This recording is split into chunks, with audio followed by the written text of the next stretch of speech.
Welcome to Peace is a Choice, the podcast where we explore how conscious awareness can help us cultivate inner peace and transform our lives. I'm Natasha Wallace, and in each episode we'll hear from guests about their personal journeys, the challenges they've faced, and how they found greater levels of peace in their lives and positively impacted the lives of others. Welcome to Peace is a Choice. This week is a bit of a different episode of the podcast because I've got a very, very special guest with me today in the form of little mini Evie Wallace. So you're a special guest for two reasons. One, because you're my child, and one, because you're 11. So it's quite unusual to have an 11-year-old on a podcast, isn't it? How are you feeling about being here today? I am feeling excited. So earlier you said you were feeling excited and terrified. Are you not feeling terrified anymore? I am also feeling terrified. Okay, so what's the word that you came up with to describe that emotion? Excitrified. Excitrified. It's a pretty word. Yeah. Why have we decided doing a podcast together would be a good thing to do? I think you're very wise. So I think that if we have a chat and I pose some very interesting questions to you, that I think that your answers would be really useful for the audience. Because sometimes I'll ask you a question and you'll give me an answer.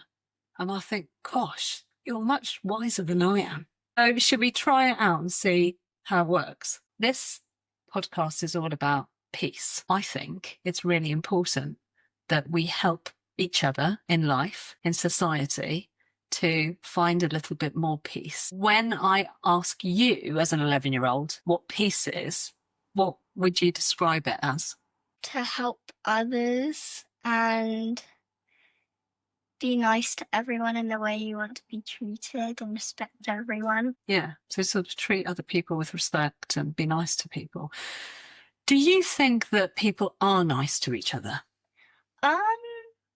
Sometimes. Yeah. What do you think stops people from being nice to each other? Sometimes people want more than others to feel like they're more important. Yeah, definitely. And then what does that make them do? They act more condescending and they aren't very nice. Yeah. It's a shame, isn't it?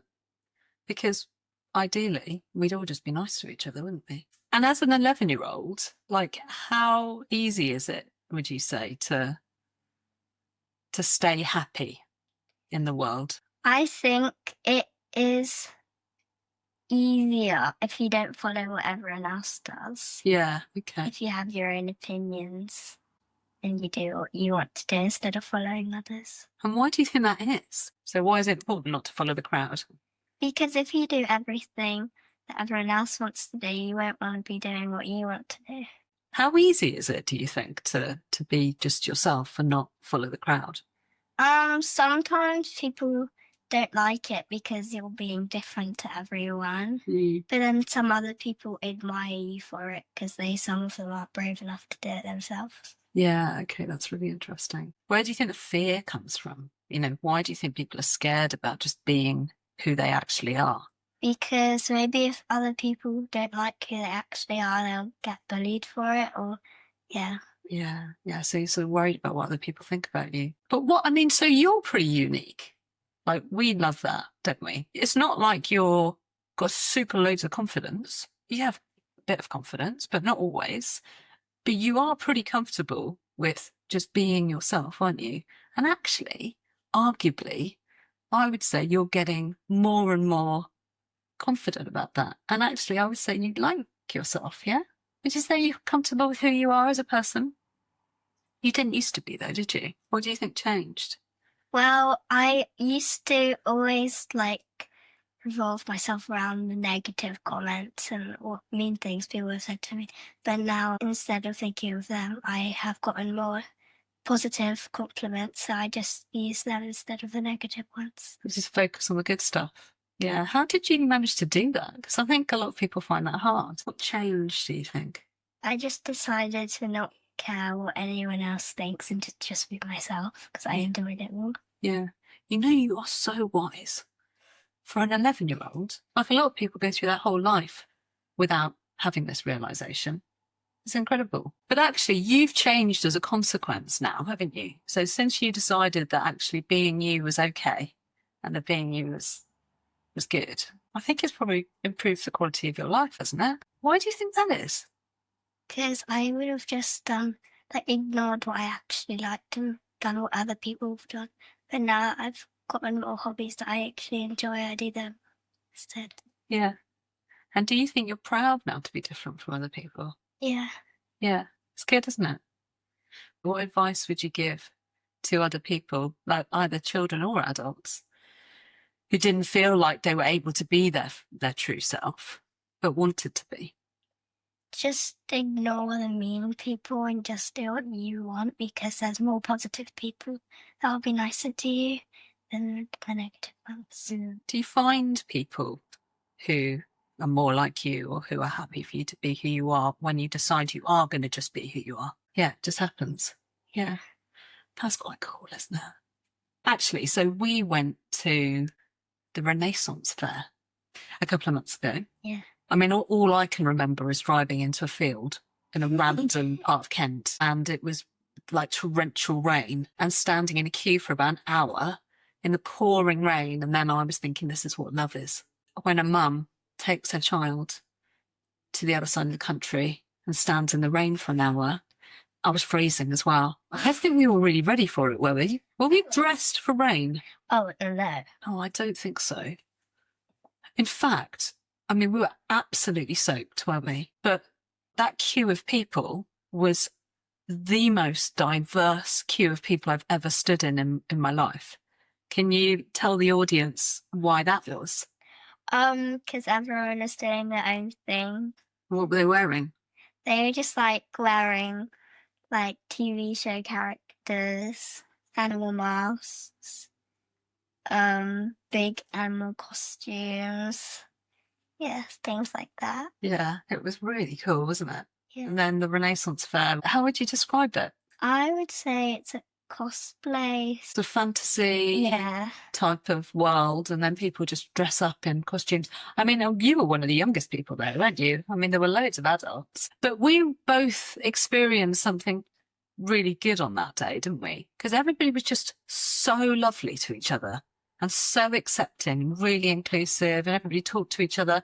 And you ended up hanging out with a group of 30 other people that are into the thing that you're into. I still have contacts. Yeah, you message each other all the time, don't you? Like you found your tribe. Yeah. What was it like finding people that were like you? I felt really happy. We got to the Renaissance Fair and I was like, I'm eating. Oh, no, You do what you want to do. And I decided to go before I ate. I was saving our seats. Oh, yeah. With food. And then I met this person and they asked if I wanted to join their group because they would like the same things and stuff. And I was like, sure. And I didn't think there was going to be that many, but there was 30 people. And it was really cool. It was so cool, wasn't it? And we were reflecting on the day as we were travelling home, and we were saying about how nice everybody was to each other. It was this environment of just total and utter acceptance. I've got to admit, I don't know if I've ever experienced it before. Have you? Because normally in society, people are sort of comparing and judging and blaming and all of that stuff goes on, doesn't it? And it was just so lovely that this is an environment where being different was really embraced. And it felt quite loving, didn't it? Yeah, and we were like, we've got to go back. That's what we felt like, wasn't it? Yeah. Do you think it had any greater impact on you? Do you think that being in that sort of environment, seeing maybe a different type of human behaviour, do you think it changed anything for you? Well, I realised that I'm not the only one who's doing what I like, which I quite liked, because it's not just me that is different, and I felt more accepted then. Yeah, absolutely. So through your 11-year-old eyes, in a world which is really divided and where people don't treat each other with kindness and love and acceptance, in order to make the world a better place, what advice would you give us all? I think if you want to make the world a better place, you have to be don't take everything for yourself. You have to divide it equally between everyone and just show everyone else respect and don't judge anyone if they're different or not. Because if you ever change, you want to to do more of stuff you liked that not many other people liked, then you would look back and wish that you never judged them for it.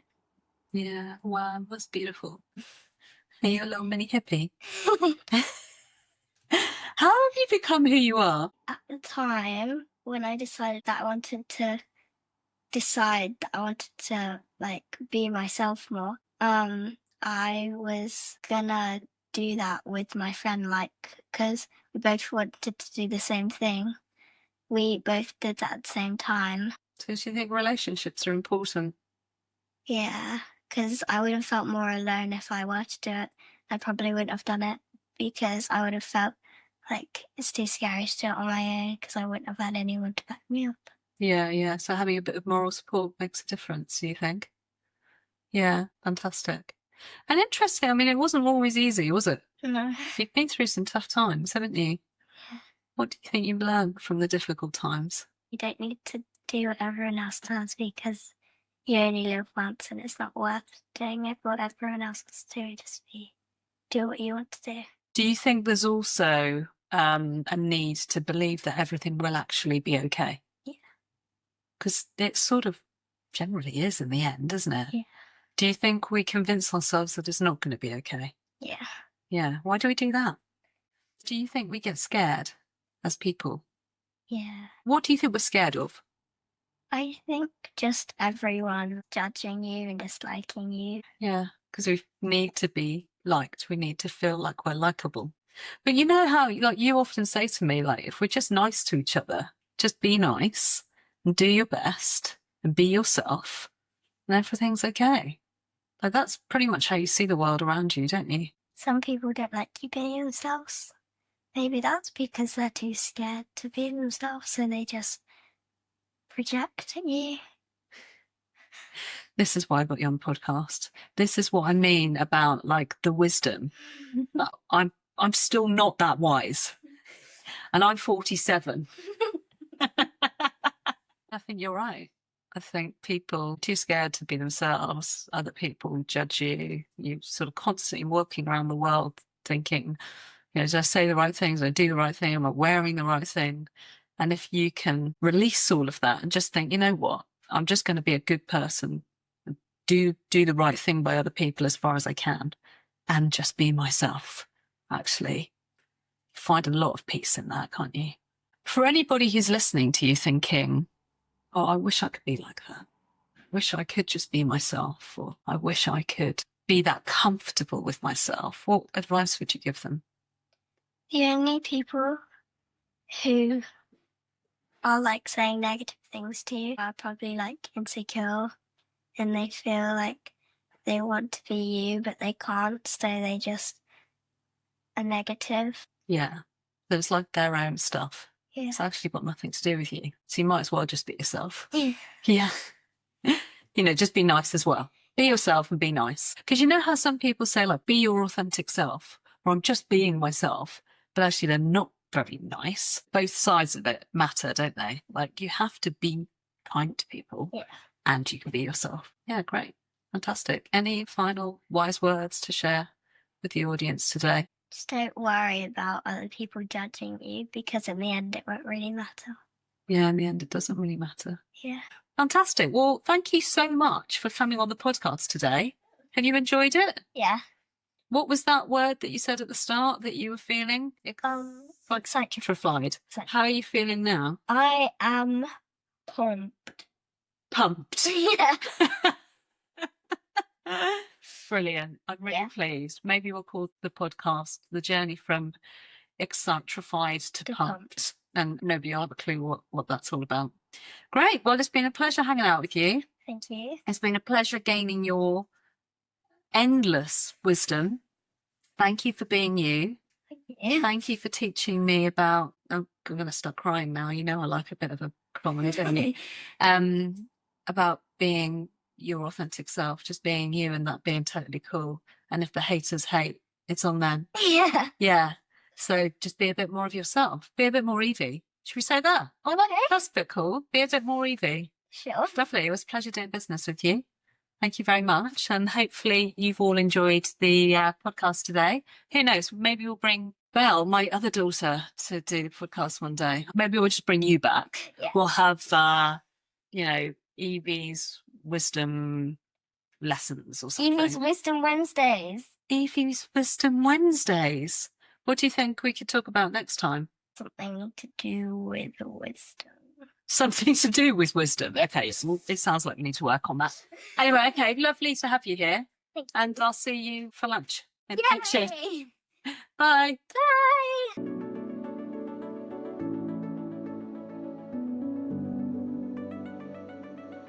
Thank you for listening to Pieces of Choice. For any information on what we've covered in today's episode, and to connect with my guests, head to the show notes. It would be great if you could rate and review the podcast and subscribe now so you don't miss out on any future episodes.